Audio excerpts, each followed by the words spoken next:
Chien errant attend près d'un porche en haut de la rue. Chien perdu l'observe de l'autre côté, prudemment en retrait.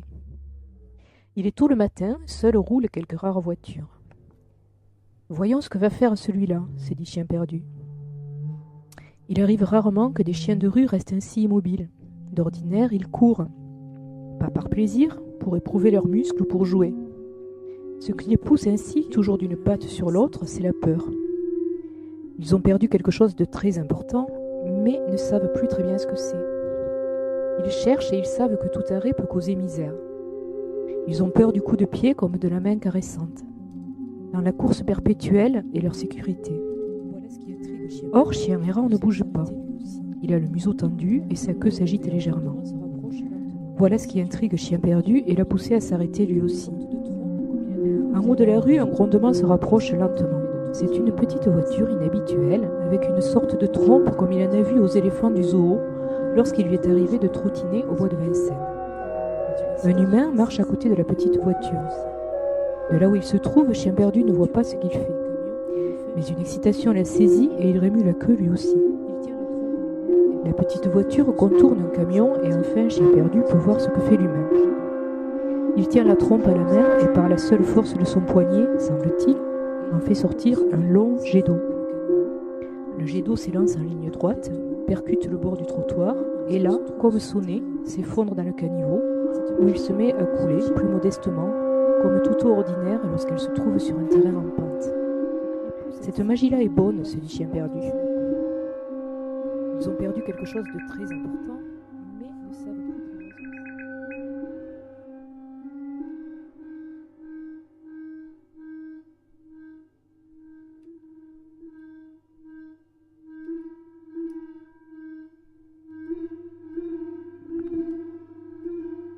Parfois Dieu se lasse de son être de lumière et de silence.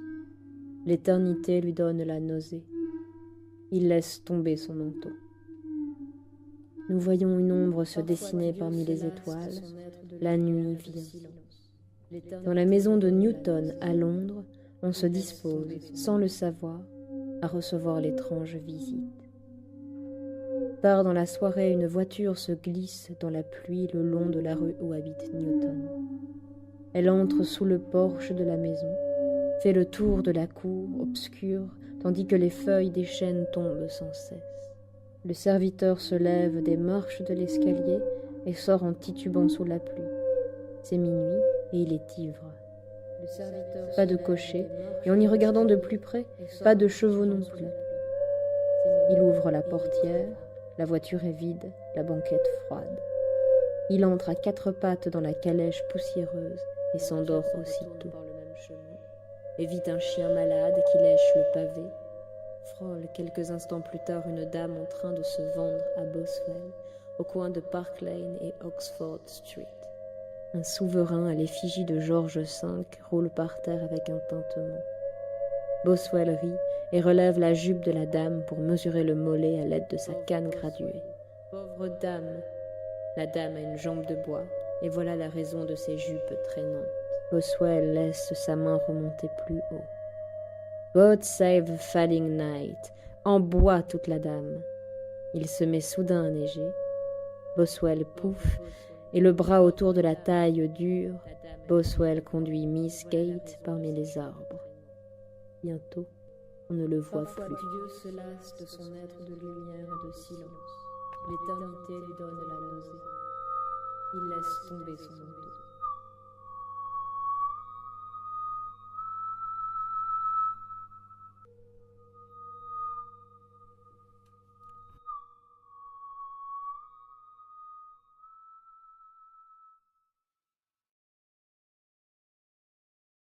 Maman! Elle ferma les yeux. Enfant, blottie sous les couvertures, éveillée bien avant l'heure, elle les fermait toujours par crainte d'être découverte dans une situation non conforme à ce qui devait être. C'était loin, si loin. Aujourd'hui, elle avait 48 ans. Mon Dieu, 48 ans. J'ai attrapé 48 ans, pensa-t-elle. L'énormité du chiffre énoncé lui fit ouvrir les yeux. 48 ans, c'est trop pour quelqu'un d'aussi jeune que moi. Complètement réveillée, Elle s'étira sous les draps et entendit pour la deuxième fois la sonnerie du téléphone et la voix exaspérée de son fils aîné. « Maman, téléphone !» Elle ne bougea pas, se contentant de fixer la lumière qui traversait les stores en bois. Impossible de prédire le temps. Peut-être une belle journée d'hiver, comme elle les aimait, avec un soleil haut dans un ciel très bleu au-dessus de la ville. Les saisons se différenciaient les unes des autres avec netteté. Maintenant, entre le chauffage l'hiver et la climatisation l'été, tout était devenu tiède, indistinct. La porte de la salle de bain s'ouvrit brusquement. « Tu ne comptes pas répondre au téléphone !» Elle tressaillit et se redressa sur un coude. La troisième sonnerie s'éteignit. Maman !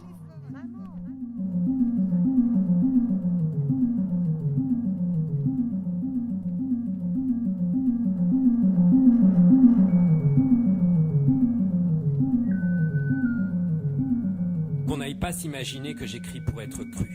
Je m'en moque, rendu où je suis de ma vie. Il n'y a d'ailleurs aucune chance qu'on ajoute foi à mon récit. Moi-même, s'il m'était fait, je hausserais les épaules. Eh bien, on les haussera autant qu'on voudra. Le moindre mot de ce qui suit est véridique. Des preuves, je n'en ai aucune à produire. Mes témoins ne sont plus de ce monde. Eh bien, on les haussera autant qu'on voudra. Si je me décide aujourd'hui à coucher sur le papier ce qui constitue le principal événement de ma vie, c'est qu'à mon âge, je ne saurais tarder à les rejoindre. Qu'on n'aille pas solliciter leurs témoignages quand il en était temps. Je n'ai pu m'y résoudre. À dire vrai, nous n'en avons jamais parlé. Ce trait lui-même paraîtra insolite et peut-être moins admissible encore que le fond de l'affaire. Qu'on n'aille pas s'imaginer que j'écris pour être... Ce fut ainsi, mais assez préliminaire. Je voulais simplement avertir le lecteur que les faits, supposés parler d'eux-mêmes, peuvent aussi parler par énigme. Qu'on n'aille pas s'imaginer que j'écris pour être cru. Je m'en moque. Qu'on n'aille pas s'imaginer que j'écris pour être cru. Bisque d'écrevisse aux pépignes grillées, velouté de tomates engelées. L'ennui, tu vois, c'est qu'elle en est gênée. Impossible de savoir ce qu'elle a dans la tête. Rose. Mais puisque Jacques s'en accommode, personne ne l'a forcé. Il l'a choisi en toute liberté. Ce n'est pas un mariage de raison. Ma reine. Ah, vous l'avez dit, mes enfants, ce n'est pas un temps de saison. Elle déraille de plus en plus, ma reine. Elle se croit au mois d'août. Elle m'a demandé ce matin si on partait bientôt pour la Baule. Vous l'emmenez d'habitude ? Oui, mais ça ne durera pas. Sur la plage, elle engueule les vendeurs de gaufres. Prétend qu'elle ne perd pas vraiment la tête. Elle simule. Qu'est-ce que tu en penses, toi ? Tu n'en penses rien, ça ne m'étonne pas. Cesse d'être agressive, je t'en prie. Un jour de noces. Moi, je suis contente pour Jaco. C'était une jolie messe. Ses fleurs et les garçons, il méritait ça. C'est pourquoi on aimerait approuver pleinement son choix. Tu ne vas pas t'en mêler à ton tour. Il dit déjà que dans la famille, tout le monde s'occupe trop des affaires de tout le monde. Il a dit ça ? Qui ? Jacques. On parle de Jacques, c'est naturel qu'il soit à l'honneur, non ? Ça lui va bien, le smoking. Ça va bien à son père aussi. Armand est encore très élégant. Jacques lui ressemble. Alors que le petit Joseph serait plutôt du côté de sa mère. Je ne l'avais pas vu depuis un an, fou, Thérèse. Qu'elle a vieilli. Oh, elle a toujours paru plus âgée qu'Armand. Les femmes la maintiennent en forme. Chut.